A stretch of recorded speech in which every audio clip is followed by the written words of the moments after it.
Hello everyone, welcome back to Agricultural Sciences. Myself Alok Dwivedi, and today we'll discuss about chapter 13, and the name of chapter 13 is Magnetic Effect of Electric Current. Class 10th की book का ये chapter है आपका, chapter 13 magnetic effect of electric current. इसी के बारे में आज हम कुछ टॉपिक्स डिस्कस करेंगे, देन फर्दर इस चैप्टर की एंड की ओर चलते रहेंगे। लेकिन फर्स्ट ऑफ ऑल पहले हम शुरुआत करते हैं, magnetic effect of electric current basically क्या होता है।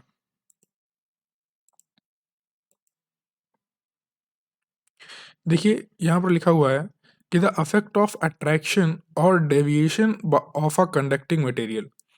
द अफेक्ट ऑफ अट्रैक्शन और deviation of a conducting material when kept near around the current carrying conductor or a magnet is known as magnetic effect of electric current। कहने का मतलब बहुत simple सा है कि अगर आप किसी कंडक्टिंग मटेरियल या फिर कंडक्टिंग वायर को रख, या फिर मान लीजिए कि आपने जो है कंपास रखा है किसी ऐसे कंडक्टर के पास जिस पर करंट फ्लो हो रहा है, ठीक है। अगर आपने किसी करंट कैरिंग कंडक्टर के पास आप कोई कंडक्टिंग मटेरियल रखा है और उस कंडक्टिंग मटेरियल में आपको यदि अट्रैक्शन मिलता है, क्या मिलता है, यदि आपको उसमें अट्रैक्शन शो होता है, डेविएशन शो होता है, तो ये क्या शो करता है, ये शो करता है कि जो इलेक्ट्रिक करंट है उसका कोई मैग्नेटिक इफेक्ट वहां पर प्रेजेंट है।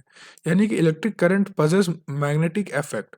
This shows attraction and the deviation of conducting material shows the magnetic effect of electric current। so I hope ये आपको क्लियर है कि इलेक्ट्रिक करंट कैसे मैग्नेटिक इफेक्ट शो करता है कंडक्टिंग वायर्स में या कंडक्टिंग मटेरियल्स में। तो आई होप ये स्लाइड आपको क्लियर है। ये आपका पहला जो हेडिंग थी जो आपकी चैप्टर में वो था। सेकंड जो आपकी हेडिंग है दैट इज ओरस्टेड्स एक्सपेरिमेंट। ये क्या हुआ कि जो ओरस्टेड थे इन्होंने डिस्कवर किया relationship between the electricity and magnetism.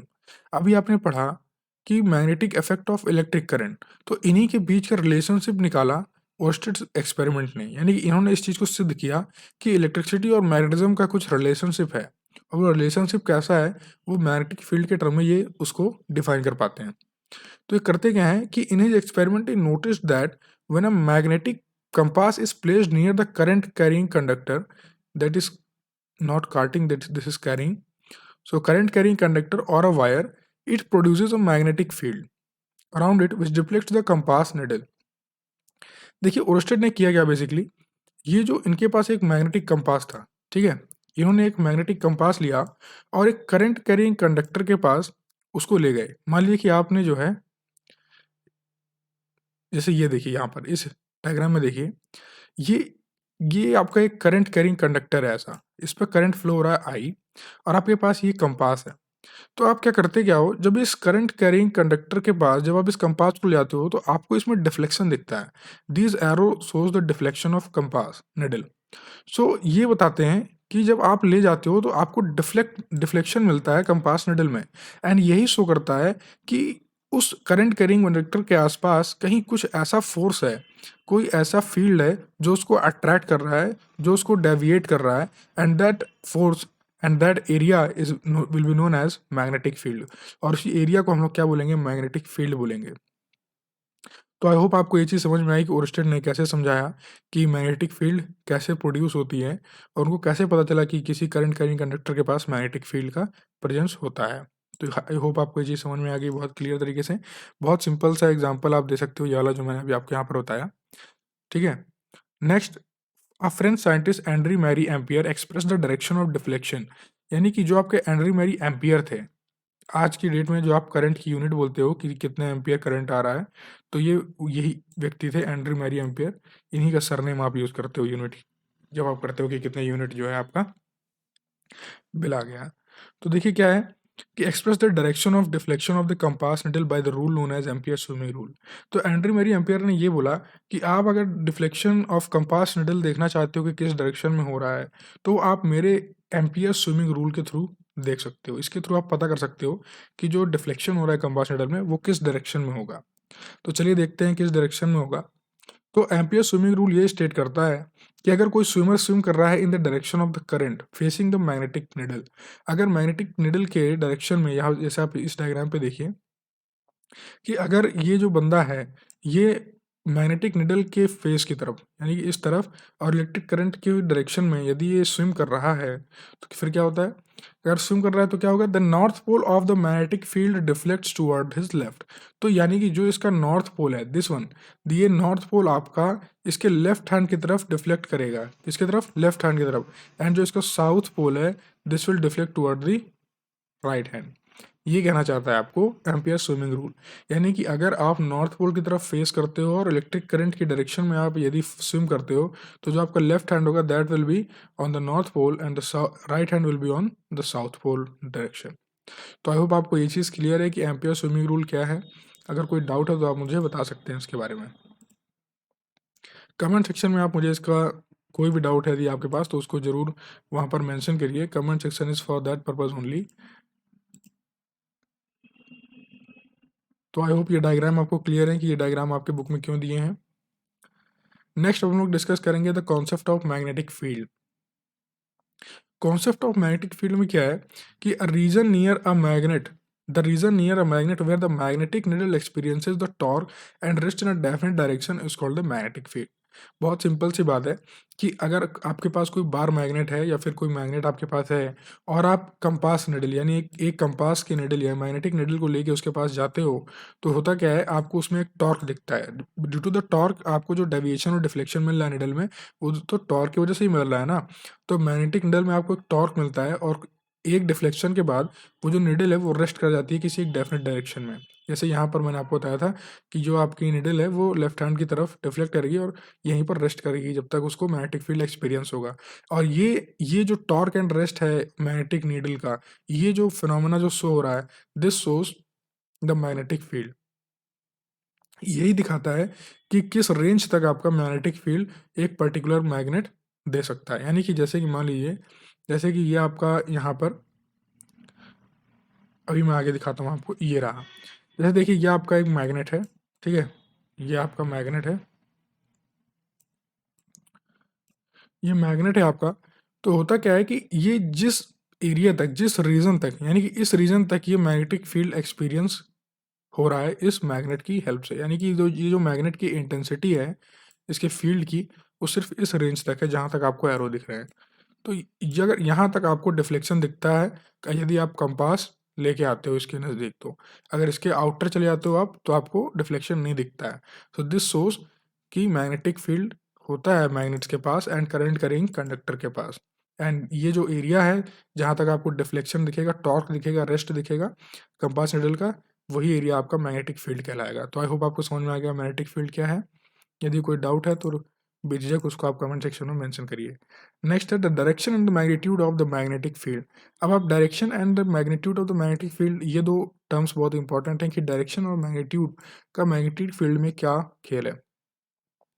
देखिए जो मैग्नेटिक फील्ड है ये आपकी वेक्टर क्वांटिटी है, क्योंकि इसके पास मैग्नीट्यूड और डायरेक्शन दोनों है। ठीक है, मैग्नीट्यूड एंड डायरेक्शन जिसके पास होते हैं वो वेक्टर क्वांटिटी होती है। कैसी क्वांटिटी होती है? वेक्टर क्वांटिटी होती है। और जिसके पास सिर्फ मैग्नीट्यूड होता है, डायरेक्शन नहीं होता, दैट इज स्केलर क्वांटिटी। अब now we will discuss about the intensity. आखिर ये मैग्नीट्यूड की बात कैसे करेंगे आप? तो magnitude of the field, magnetic field depends on the unit intensity of current flowing in a conductor. ठीक है, नहीं समझे? देखिए ऐसा है कहने का मतलब कि अगर आपको इंटेंसिटी ऑफ मैग्नेटिक फील्ड निकालनी है किसी पर्टिकुलर पॉइंट पर, ठीक है, तो आप इसे कैसे पता करोगे? आप इसको इस तरीके से पता कर सकते हो कि कितना फोर्स एक्ट हो रहा है कंडक्टर पर एक यूनिट लेंथ पर, और उसमें से कितना, ये जो फोर्स जो एक्ट हो रहा है ना, ये डिपेंड करेगा करंट की इंटेंसिटी पर कितना फ्लो हो रहा है।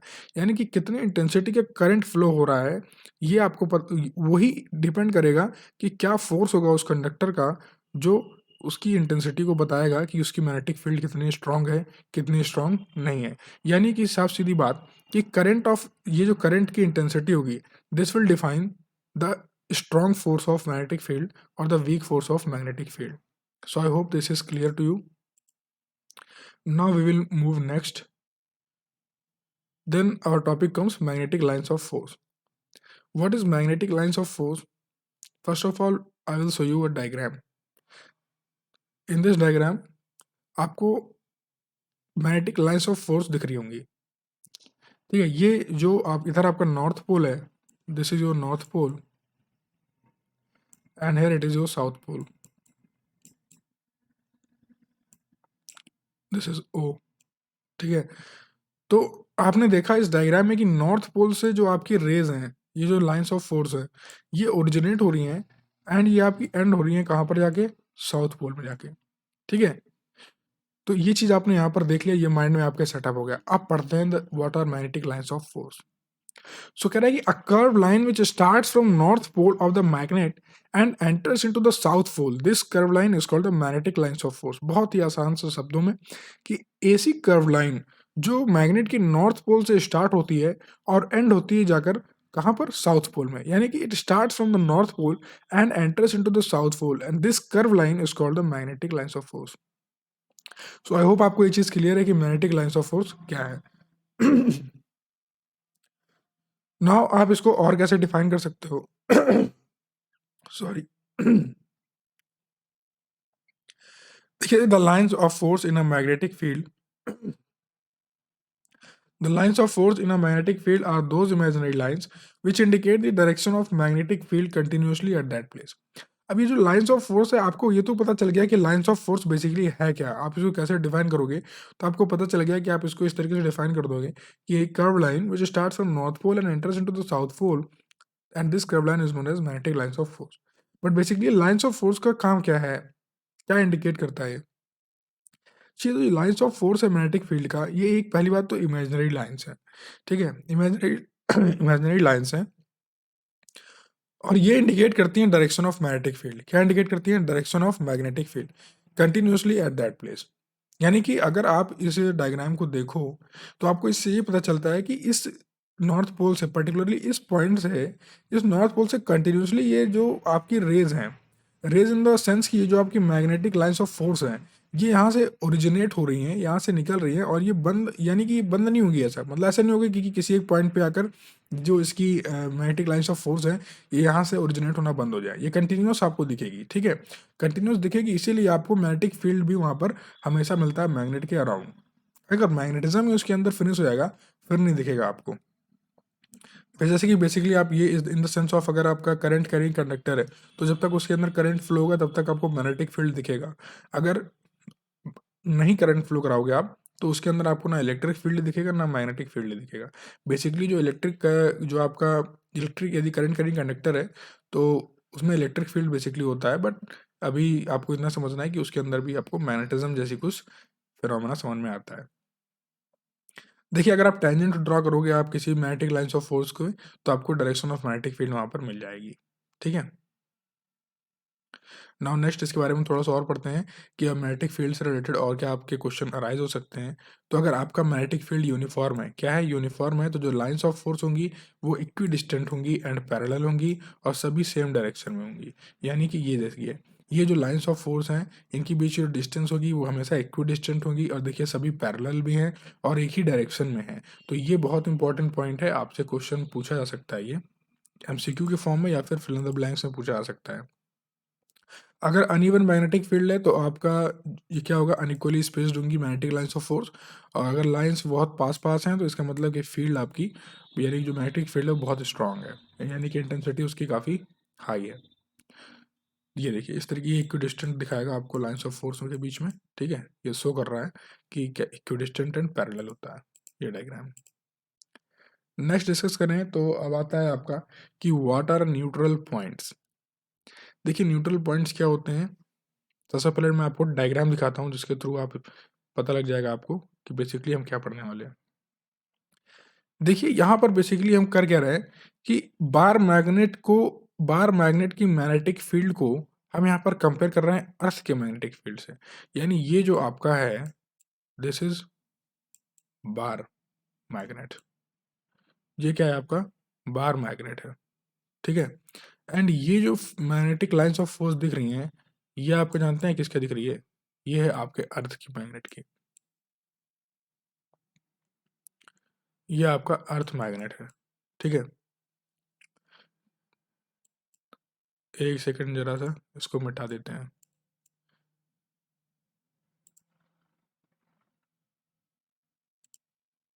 ये आपका अर्थ का मैग्नेट है।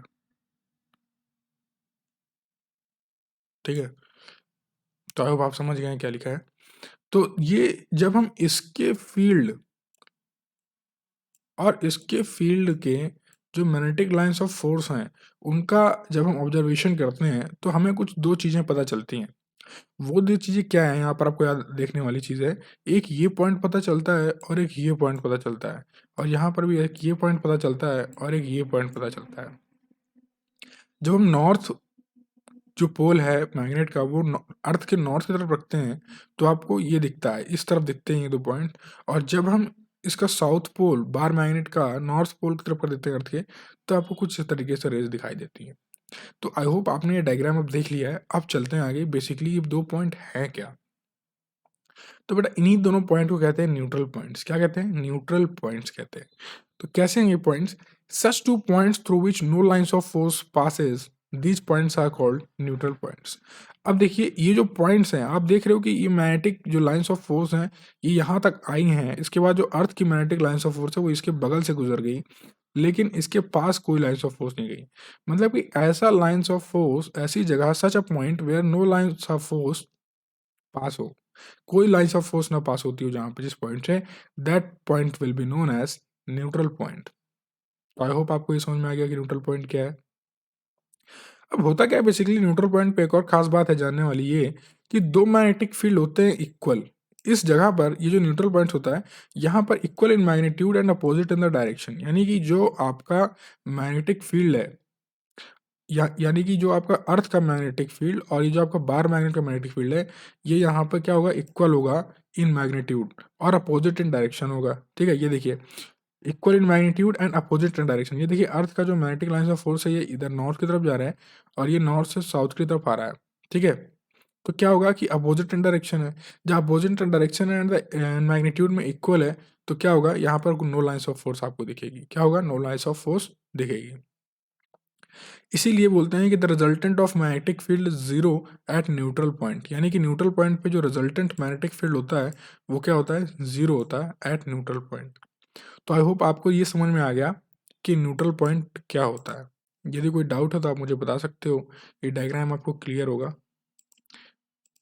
तो ये आज का सेशन आपका यहीं तक था, और यदि कोई डाउट कहीं पर आपको समझ में आता है इस पूरे सेशन के दौरान, आपको अगर कुछ भी ऐसा भी कोई टॉपिक या ऐसा कोई वर्ड जो आपको ना समझ में आया हो, तो आप मुझे उसे कमेंट सेक्शन में बताइए। कमेंट सेक्शन में मैं आपको उसका एक्सप्लेनेशन ज़रूर दूंगा। सो गाइज, आपको वीडियोस लगातार मिलती रहें इसके लिए आप चैनल को सब्सक्राइब जरूर कर लीजिए और बेल आइकन को टैप कर लीजिएगा, जिससे आपको जब भी एक न्यू वीडियो पब्लिश होगी या फिर नोटिफिकेशन आपको तुरंत आ जाएगा जैसे ही वीडियो अपलोड होगी। तो ज़रूरी है उसके लिए कि आप चैनल को सब्सक्राइब करें और बेल आइकन को ज़रूर टैप करें, और अपने फ्रेंड्स के साथ शेयर करिए जिनके पास ये अभी तक वीडियो नहीं पहुँच पाया है, जिनको बहुत ज़रूरत है इस वीडियो की।